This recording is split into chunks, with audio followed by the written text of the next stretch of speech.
I avui a l'Audiència de Barcelona han jutjat un home acusat d'intentar matar la seva dona a cops de martell. Va ser a l'Hospitalet de Llobregat fa 2 anys. L'home havia trencat més d'un cop les ordres d'allunyament. Tenía una orden de alejamiento y lo veía cada día. Y claro, pues la verdad sea dita, pues está muy mal eso, lo que me ha hecho, que valiera más que me llevara para el otro mundo.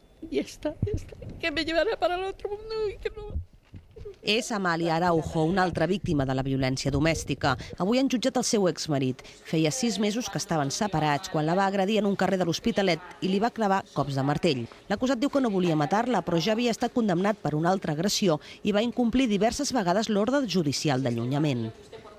Els testimonis són veïns que asseguren que van ser ells els qui van impedir l'assassinat. La fiscal demana 13 anys de presó a l'acusat. Amàlia encara té por perquè creu que ho tornarà a provar.